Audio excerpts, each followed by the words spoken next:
갈 때는 정책적인 게 더 많고 요때 심리적인 게 많다. 이런 것에서 접근 방법을 이 5가지로 크게 볼 수 있습니다. 그래서 특강 목차로 정책적인 측면, 정치성이 가미되어 있다는 거죠.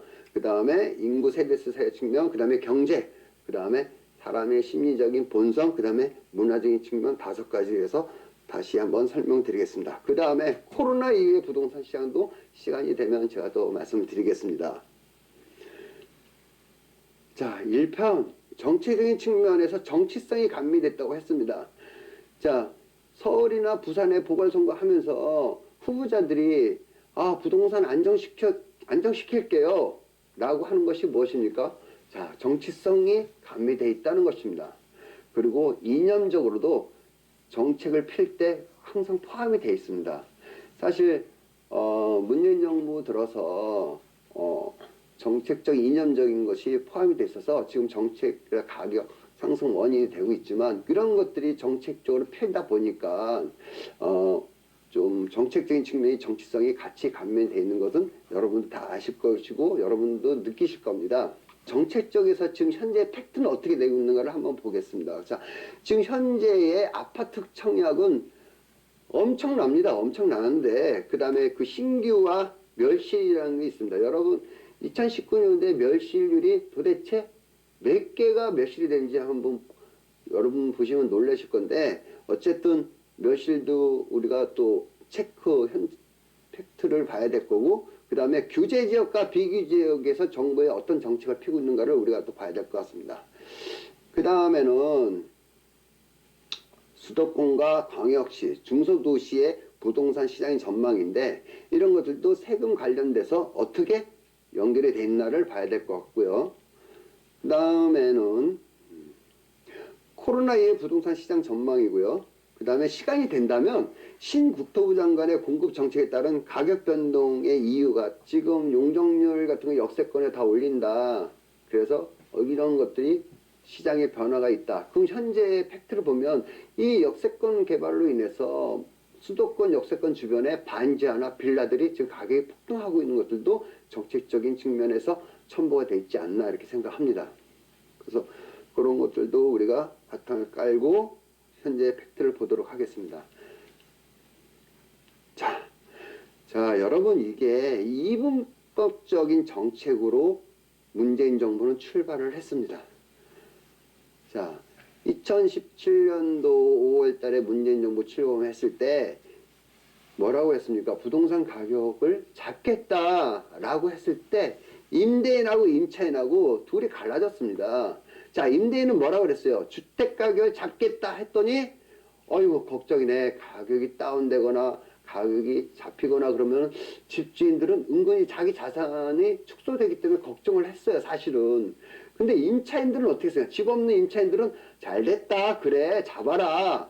라고 해서 사실상 그때는 임대인과 임차인이 걱정한 사람과 잘됐다 하는 사람 두 개로 갈라져서 이분적으로 정책을 좀 갈라놓지 않았나 생각을 합니다. 그런데 지금 현재 보면 이분적인 것이 지금은 정권 후반부에는 사분적 정책으로 지금 갈라서 있다라고 볼 수 있습니다. 자, 임대인이 걱정했던 임대인이 둘로 갈라지고요. 또 잘됐다고 한 임차인이 둘로 갈라졌습니다. 자, 첫 번째 임대인은 가격이 상승했어요. 가격이 상승하니까 집을 안 파는 사람은 주택을 안 파는 사람은 안 팔길 잘했다.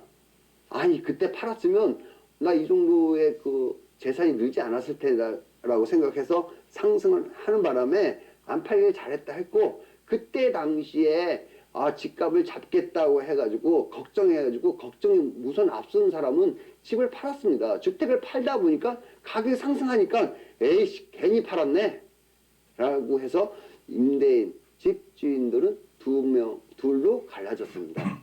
또 하나, 자, 임차인은 어떻게 됐을까? 임차인은 임대차 3법이, 자, 2020년 7월 달에 임대차 3법이 딱 나오고 나서 임차인 하나는, 나중에 어떻게 될 망정, 지금 당장 집값 올라간 걸 봐서 봐서는 아, 내가 2년 더 살 수 있다. 저렴한 가격에 2년 더 살 수 있다. 잘 됐다라고 하는 사람이 있고요. 또 하나는 자, 거기 계약 기간이 만료됐거나 또 다른 데로 이주해야 되거나 하거나 직장 때문에 옮겨야 될 사람은 그 동네 가서 그 도시에 가서 집을 구할 수가 없잖아요. 전세가. 그래서 임차인도 전반부하고 후반부에서 두 개로 갈라졌던 것이 지금은 또 네 개로 갈라져 있는 형국이라고 볼 수 있습니다. 자, 이런 것들이 정책의 변화가 주는 현실이라고 볼 수 있습니다. 자, 그다음에 아파트 청약이 대대적인데, 자, 여러분 그 청약통장 여러분 다 아시는 건데 크게 청약통장하고 가입 기간을 보면 크게 네 가지로 나눠질 수 있는데요. 투기지역, 청약 과열 지역은 2년 동안 통장을 2년 동안 경과가 지나야 됩니다. 그래서 24회 통장을 돈을 벌어서 2년이 지나야 되고, 그 다음에 그 외의 지역은 1년, 그 다음에 그 외에 그 지방들은 6개월, 그 다음에 이제 위축 지역은 한 달만 부어도 청약을 불 수가 있습니다. 부어서 청약을 할 수 있어서 4개 지역으로 나눠져 있다라고 볼 수 있습니다. 그리고 예치금도 조금씩 틀리죠. 틀려서 요거 예치금하고 4개의 기간이 있어서 여러분들이 만약에 수도권 외에 갈 때는 6개월만 청약을 부어놨으면 청약을 할 수 있다. 그 다음에 내가 투기지역이나 이런 데 갈 때는 어떻게 해요? 24개월 이상 부어야 되겠죠? 그리고 지금 청약을 우리나라 인구 5천만 중에서 거의 3천만이 지금 청약을 붓고 있다고 합니다. 자, 그래서 여러분 그 청약은 누구나 다 붓고 있는 상황이고 부동산이 열기가 뜨겁다고 볼 수 있습니다. 자, 부동산 관련 취득세인데요. 취득세에 대한 문제점으로 인해서 풍선 효과들이 지금 많이 나타나고 있습니다. 자, 조정지역은 1%대고요. 두 번째 주택을 살 때 8%대고 세 번째 주택을 살 때 12%인데 비조정지역은 두 번째 집가는 1%입니다. 여러분 뭐 다 아는 내용입니다. 자, 이것이 또 주택수와 포함이 돼 있어서 지역별로 틀리다는 것이기 때문에 자, 조정지역과 비조정지역이 틀리다 보니까 두 번째 집을 비조정지역에서 와서 사는 경향들이 있더라라는 것입니다. 그 다음에 종합부동산세는 6억 초과는 다주택자일 때이고 그 다음에 9억 초과는 1주택자일 때만 종합부동산을 냅니다. 그 다음에 토지는 5억 초과자, 그 다음에 상가, 레전스 이런 외들은 80억 초과를 해야 종합부동산을 내는 거로 되어 있습니다. 그 다음에 재산세도 마찬가지로 5월 31일 날 사서 6월 2일 날 팔았다 하더라도 재산세는 6월 1일 날 기준으로 재산세를 내고 있다는 거 여러분 다 아실 겁니다. 그래서 집을 살 때는 어떻게 해야 돼요? 자, 집을 사서 6월 1일 이전에 등기를 받으면 내가 재산세를 내야 되잖아요. 그래서 6월 1일 이후에 등기를 하면 전 소유자가 재산세를 냈다는 걸 해서 여러분 6월 1일 기준으로 반드시 등기 받고 안 받고를 가지고 재산세를 내니 안 내니라는 것을 판단할 수 있습니다.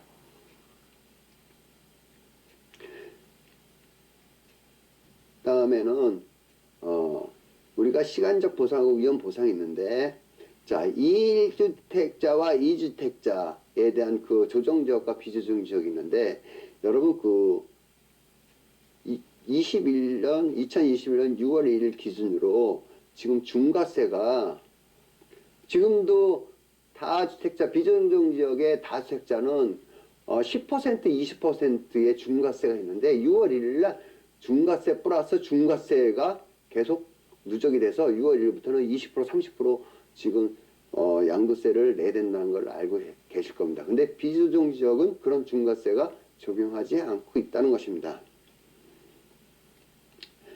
자, 여러분 이 조정지역과 비조정지역의 비과세 1주택자 비과세 뭐 어떤 혜택을 받아서 비과세를 받을 때에 여러분 여기 포인트를 보시면 취득 당시와 양도 당시를 우리가 구분을 해야 됩니다. 자, 취득할 때의 조정지역이 있는가, 그 다음에 양도할 때 조정지역인가를 여러분 이 표를 보시면, 여기서 보시면 조정지역, 취득 당시의 조정지역, 또 양도 당시의 조정지역 이렇게 나누지 않습니까? 그래서 현재의 조정지역, 그 다음에 양도할 때 조정지역. 자, 현재는 조정지역인데 계약을 할 때는, 전에 매입을 할 때는 그 조정지역이 아니었다는 것입니다. 그리고 이거는 현재는 조정지역인데 또 전에 그 무색자였을 때 우리가 계약을 한 거고, 근데 현재는 또 양팔 때는 조정지역이 아니라는 거죠. 그래서 이거 여러분들이 이런 사례들을 쭉 볼 수 있는데, 이때에 2년 보유냐 2년 거주냐를 이렇게 나눠져 있습니다. 그러면 보유는 전 지역이 해당이 됩니다. 2년만 보유하면 비과세를 해준다는 거죠. 그러나 여기 없음은 현재의 팔 때에 매도를 할 때 조정지역이 아닌 지역 있죠. 이때들은 거주를 해야 된다는 것입니다. 그래서 현재의 양도시의 조정지역이 아니냐에 따라서 이렇게 우리가 틀려져서 중과세 역시도 취득 당시와 양도 당시는 이렇게 틀리다는 것입니다. 그래서 여러분들 이거 뭐 하실 수 있으면 이거를 핸드폰에서 캡처를 해서 가지고 계시면 누가 얘기를 하더라도, 야, 너 살던 데가 어디야? 거기가 그때 살 때 조정지에서 비조정지에서 얘기를 해서 캡처를 해놓고 얘기를 해줄 수 있습니다. 자, 여러분 이거를 한번 참고하셔서 여러분 나름대로 세금에 대한 것을 절세를 하는 거로 한번 생각해 보시면 좋겠습니다. 자, 양도세 개정인데 여러분 다 아시는 얘기예요. 여기 중과세 확대라고 해서, 자, 조정지역과 비조정지역에서 똑같이 1년 미만, 2년 미만에서 세금이 더 올라가고 있다. 뭐 결론이 이거예요, 여러분. 세금은 계속 올라가고 있다. 중과세 플러스 취득세 중과세, 재산세 중과세, 종합소득세 중과세, 양도세 중과세, 여러 가지가 전부 다 중과하고 있다. 근데 이 세금은 결국 세입자들한테 전가가 되고 있어서 부동산 가격을 좀 올리고 있다라고 볼 수 있습니다. 자, 임대차 3법, 여러분 다 아시는 임대차 3법입니다. 하도 많이 들어서 알죠? 2+2. 자, 여러분 그 전월세 신고제, 전월세 상한제, 그 다음에 계약갱신 청구권 이렇게 되는데, 전월세 신고제는 6월 1일부터 시작을 합니다. 자, 전월세 신고를 하면 과연 전세 가격이나 월세 가격이 투명해진다? 저는 또 그렇게 보지 않습니다. 오히려 투명해진 만큼 더 가격을 상승시킬 수 있다라고 저는 봅니다. 그리고 상한제로 인해서 병폐도 많이 있다 보니까, 이 병폐가 뭐예요? 전세가 없어진 거죠. 전세가 없어지고 또 금리가 낮다 보니까 사람들이 임대인들을 월세로 돌리기도 하고, 그래서 이런 사실상 저는 임대차 3법이 가격이 폭등하고 있을 때는 저는 이제 상한제를 하면 휘발유 뿌린 것밖에 안 됩니다. 그래서 공급이 풍부할 때 저는 그 임대차 3법이 나왔으면 했는데, 뭐 예상외로 막 갑자기 나오는 바람에 저도 깜짝 놀랐습니다. 사실은 저는 제3신도시가 형성이 되고 공급이 많았을 때, 우리나라에서 가격이 약간 출렁거리고 내려갔을 때가 제1신도시가 완성되고 나서 가격이 출렁됐었고요. 그 다음에 공급 측면에서 2도시가 생겼을 때에 출렁거렸습니다. 그런데 요번에 좀 너무 빨리 한 거 아니냐. 제 생각은 사실 임대차 3법이라는 게 그전부터 논의는 됐지만, 제3신도시가 형성이 된 다음에 임대차 3법이 나올 줄 알았는데, 공급이 부족한 상황에서 임대차 3법이 나온 바람에 지금 이런 부작용이 생기고 있지 않나 이렇게 생각합니다.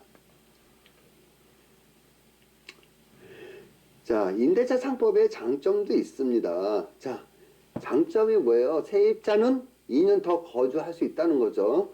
그 다음에 임대료 급등에 대한 것을 일단은 걱정을 덜 한다는 거고요. 그 다음에 임대차 신고제가 시세 정보를 제공한다. 근데 여기서 근데 여기서 이 장점인데 이 장점에 대한 부작용도 반드시 지금 일어나고 있지 않습니까? 이거는 왜 그래? 공급이 없는 상황에서 했기 때문에 그래요. 제3신도시가 생기고 나서 완성이 된 후에 임대차 3법을 했으면 이런 부작용이 덜 하지 않았나? 이렇게 저는 나름대로 생각해 봅니다. 여러분, 임대인이 됐을 때 계약갱신 거절 사유가 9가지가 있습니다. 9가지. 이거는 임대인도 알아야 되고 임차인도 알아야 될 사항입니다. 그래서 여기 보시면 임차인 2번 이상 임대를 연체한 경우, 월세를 안 낸 경우, 그 다음에 임차인이 부정한 방법에 했을 경우, 서로 합의하에 얼마 줄 테니까 이사 가, 얼마 주세요, 저 이사 갈게요 라고 한 경우, 그 다음에 임대인의 동의 없이 다른 사람한테 전세를 놓거나 했을 경우, 그 다음에 주인의 동의 없이 무단위로 개조하거나 뜯어 고치거나 하면 안 된다. 그 다음에 또 멸실이 돼서 재건축을 멸실을 한다는 겁니다. 여러분, 독일 같은 경우는 세입자도 어느 정도 제한이 있다 보니까 재건축이라는 핑계로 세입자를 내보내는 경우도 많이 있습니다. 그리고 실제로 가격이 폭등하다 보니까 옛날 주택을 개조한다고 해서 세입자를 내보내고 건축을 해가지고 높은 가격에 다시 세를 놓는 경우가 많이 있습니다. 그래서 철거 또는 재건축에 예정한 경우, 그 다음에 임대인 또는 임대인의 가족이 실제 거주하는 경우, 그 다음에 임차인의 의무를 위반했을 경우, 모든 법에서는 각자의 책임과 의무를 위반했을 때는 그때는 그 거부를 할 수 있다라는 것입니다. 그래서 그런데 임대차 보호법에서 아무리 이렇습니다. 자, 제10조 강행 규정이라는 게 뭐냐면 세입자가 저 주인하고 세입자하고 둘이서 1년 계약을 해도 저 1년 더 살겠습니다. 그럼 집주인이 당신 나하고 계약할 때 1년밖에 안 살기로 했는데 왜 1년 더 산다고 해? 당신 계약 위반이냐가 아닙니다. 그거는 임대차 특별법에 의해서 이 세입자가 1년 더 살겠다고 하면 살게 해줘야 된다. 그래서 그 1년 계약서 쓴 거는 인정할 수 없다라는 것입니다. 다음에 중요한 팩트는 전월세 전환율인데 여러분 기준금리 플러스 2%에 대해서 쉽게 말씀드리면 2020년 9월 29일 날 4%의 전세를 월세를 전환 금액을 2.5%로 내려갔습니다. 요것이 이제 어떻게 보면 쉽게 보면 임차인이 나 월세를 돌릴 때 싸게 월세를 돌릴 수 있다 생각하지만 또 반대로 생각해 보면 월세를 갖다가 전세를 돌릴 때는 높은 가격의 전세를 돌릴 수 있는 것도 생각해야 될 것 같습니다. 그리고 언제부터 시행했는가? 7월 30일부터 시행했고 여러 차례 계약갱신을 할 수도 있었고 그 다음에 전에 살던 사람도 이게 소급적으로 하니까 전에 6년 8년 살던 사람들도 한 번에 계약갱신을 한 번도 안 쓴 거기 때문에 계약갱신 한 번을 쓸 수 있다. 그리고 새로운 세입자 계약할 때도 종전 가격에 5% 이걸 아니다. 새로운 세입자가 나타났을 때는 5% 적용하지 않는다는 것입니다. 자, 계약갱신 정부의 전세도 월세도 전환하는가? 전세를 2.5%를 월세로 돌린다고 할 때에 세입자가 동의를 해야지만 전세를 월세로 돌릴 수 있습니다. 그 다음에 집주인이 실거주를 한다 그러면 비워줘야 됩니다. 세입자는. 그런데 자, 집주인이 살겠다고 하고 다른 사람이 세입을 놓거나 집을 팔거나 하면 그 세입자는 청구를 하죠. 청구를 하는데 우선 세입자 나가라고 하고 집을 팔았을 경우가 있고 세입자 나가라고 하고 또 새로운 세입자를 받아들일 수 있습니다. 그 두 가지 수인데 이때 그 손해배상 금액을 우리가 한번 계산을 해보면 예를 들어서 전세 1억 5천짜리가 있는 경우에 1억 5천짜리 전세가 있는 경우에 1억 5천 곱하기 2.5 하면은 350만 원이 됩니다. 자, 350만 원을 12개월로 나누어서 3개월이 되면 이 3개월치 금액을 주게 되어 있거든요. 그래서 87만 5천 원을 만약에 세입자가 청구를 하게 되면 지불해 줘야 되는 금액입니다. 그리고 집을 매도시고요. 그 다음에 집을 세입자가 증액한 경우입니다. 자, 나 들어가 살 거야. 할 거니까 나가시오라고 하고 나서 내가 집을 팔았을 경우에는 1억 5천짜리 집인 경우에는 87만 5천 원을 내줘야 되고, 그 다음에 내가 들어가 살 거라고 하고 나서 다른 2억짜리 세입자를 받아들였을 때는 전세 1억 5천에서 2억으로 상승했기 때문에 2억 곱하기 2.5 그러면 500만 원 2년치가 1000만 원이 되고요. 1억짜리 집 1억 5천일 때 곱하기 2.5를 하면 375만 원에서 2년치를 해서 750만 원이 됩니다. 그 요거에 대한 차이를 세입자한테 물어줘야 됩니다. 여러분 요거 계산하는 방법을 좀 알아서 아시면 그 세입자도 이 금액을 청구할 수 있고 집주인은 또 이런 것을 물어줘야 된다는 것입니다. 여러분 사실상 이게 1억 5천이니까 뭐 금액이 크면 클 수 있고 작으면 작을 수 있는데 이게 단위가 10억이 넘어가면 금액이 확 틀려지겠죠? 이런 것도 우리가 좀 생각해야 될 것 같습니다. 자, 여러분 지금까지 정책이 주택가격에 대한 현황들을 팩트를 봤습니다. 이번 결론을 가지고 21년, 22년 전망을 한번 본다면 이렇습니다. 임차인의 경우에는 임대차 3법원에서 계약개시 청구 때문에 기존 임차인이 더 이주를 거주하기 때문이고, 그 다음에 임차인 경우에 그 다음에 주택 매입의 대출보다 전세 대출이 더 자유로워서 월세보다는 전세 수요가 증가하고 있다는 겁니다. 여러분 전세가격 폭등 원인 중에 하나가 정부에서 저렴하게 전세 대출을 잘 해주고 있기 때문에 그렇습니다. 또 그런 것도 하나의 영향이라고 볼 수 있습니다. 그렇다고 정부에서는 전세 대출을 또 안 해줄 수도 없어요. 참 어려운 정책이고 어려운 시기인 것 같습니다. 자, 전세가가 폭등하니 기존 세입자들은 다 방을 빼지 않는다는 것입니다. 그래서 전세에 대한 공급이 없다는 얘기죠. 제가 알기로는 어느 지역은요, 전세가 500개 정도에서 600개까지 있던 지역에서 지금 현재 전세가 50개도 안 된다고 하는 지역도 많이 있습니다. 전국이 다 그런 추세로 나타나는 것 같고요. 그 다음에 임대인의 경우를 보면 실거주 비과세 요건으로, 자, 임대인은 실거주를 해야지만 비과세 해준다는 것입니다. 자, 조정지역입니다. 그런데 조정지역 아닌 비조정지역은 그렇지 않아도 됩니다.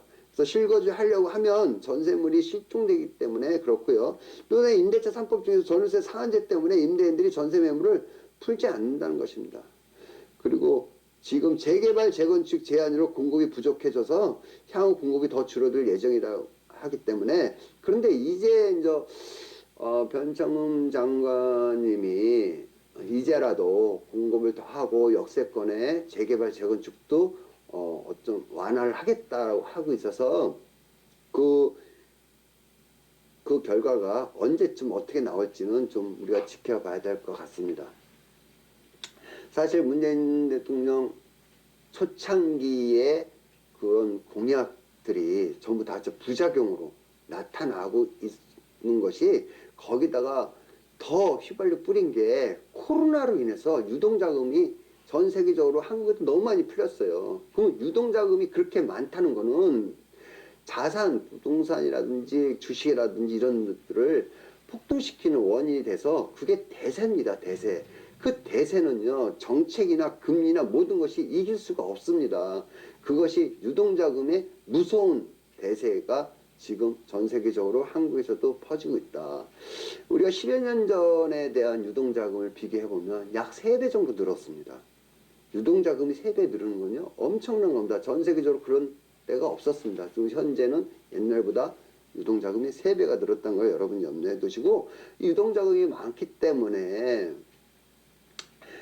국가에서도 걱정하고 국민들의 부동산 가격도 폭등하고 있어서 정책이나 금리나 이런 것들 모든 것들이 유동자금이 너무 많아서 심리적으로 가격 폭등의 원인이 되고 있다라고 저는 그렇게 판단합니다.